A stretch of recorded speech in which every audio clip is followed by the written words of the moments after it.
পৃথিবীর সর্বশ্রেষ্ঠ মানব, সর্বশ্রেষ্ঠ নবী, আমাদের হৃদয়ের স্পন্দন এবং আমাদের সবচেয়ে প্রিয় এবং সবচেয়ে আমাদের মহব্বতের যে মানুষ রাসূলুল্লাহ সাল্লাল্লাহু আলাইহি ওয়াসাল্লামকে নিয়ে ভারতে একের পর এক যে কটূক্তি এবং বিভিন্ন রকমের উস্কানিমূলক বক্তব্য দেওয়া হচ্ছে তার প্রতিবাদ জানানোর জন্য আমরা এখানে কেউ কাউকে চিনি না, কিন্তু আমরা একত্রিত হয়েছি যে রিশতা বা যে সম্পর্কের ভিত্তিতে, সেটা মাত্র আমরা রাসূল সাল্লাল্লাহু আলাইহি ওয়াসাল্লামের উম্মত। এর চেয়ে আর কোনো বড় পরিচয় আমাদের প্রয়োজন নেই। আমরা এখানে বৃষ্টিতে অনেকেই একত্রিত হয়েছি, দীর্ঘ সময় কথা বলার সুযোগ নেই। আমি শুধু দুইটা পয়েন্ট কথা বলবো। এক নম্বর হলো যে আমাদের যে মুসলিম সংখ্যাগরিষ্ঠ দেশে আমরা এখানে আজকে প্রতিবাদে একত্রিত হয়েছি, আমাদের একটাই দাবি যে ভারতের যারা রাষ্ট্রীয় পর্যায় থেকে গুরুত্বপূর্ণ জায়গা থেকে আমাদের প্রাণের নবীকে কটূক্তি করেছে, তাদের বিরুদ্ধে রাষ্ট্রীয়ভাবে এবং তাদেরকে রাষ্ট্রীয় বিবৃতিতে প্রতিবাদ করতে হবে।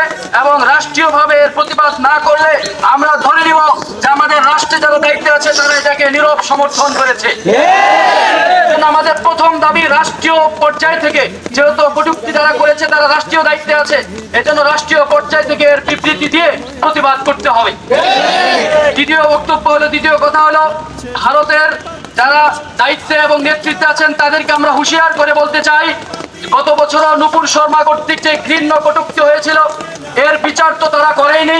এরপরে আবার পর্যায়ক্রমে এবার তারা যে আরেকজন কটূক্তি করেছে বিজেপির, এর বিচার যদি না করতে পারেন, কিন্তু আমরা হুঁশিয়ারি উচ্চারণ করে দিয়ে বলতে চাই যে আপনাদের ভারত ভেঙে টুকরো টুকরো হয়ে যাবে।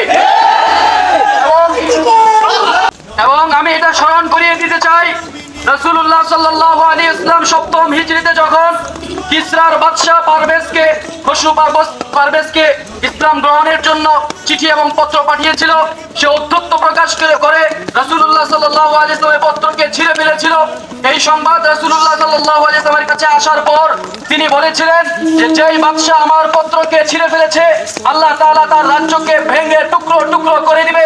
এবং এইটার রাসূল সাল্লাল্লাহু আলাইহি ওয়াসাল্লামের এই ভবিষ্যৎবাণী এর কিছুদিন পরেই হযরত ওমর ইবনুল খাত্তাব রাদিয়াল্লাহু আনহুর জামানায় পারস্য সাম্রাজ্য ভেঙে টুকরো টুকরো হয়ে গিয়েছে এবং সেখানে কালিমার পতাকা পতপত করে উড়েছে। এটা ইতিহাস সাক্ষী।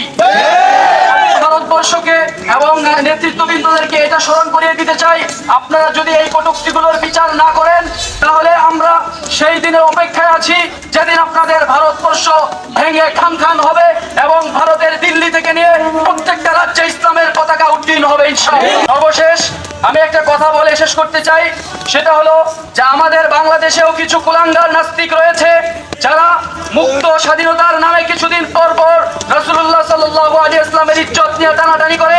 আমরা তাদেরকে হুঁশিয়ার করে বলতে চাই, আমরা নবীর উম্মত, এই দেশে যতদিন পর্যন্ত একজনও জীবিত আছি, এক বিন্দু রক্ত আমাদের শরীরে আছে, আমরা সর্বশক্তি দিয়ে আপনাদেরকে প্রতিহত করব। এবং এই বাংলায় রক্তের বিনিময়ে যে নতুন স্বাধীনতা, নতুন যে পরিবেশ এসেছে, এখানে কোনো কুলাঙ্গার নাস্তিকের কোনো ইনশাআল্লাহ জায়গা হবে না। আল্লাহ তাআলা আমাদেরকে প্রকৃত অর্থে রাসূলের আশিক হিসাবে কবুল করুন। বিশ্ব নবীর অপমানে যদি না কাঁদে তোমার মন, মুসলিম নয় মুনাফিক তুমি নবীজির দুশমন। নবীর প্রেমে জীবন দিবে কে আছো?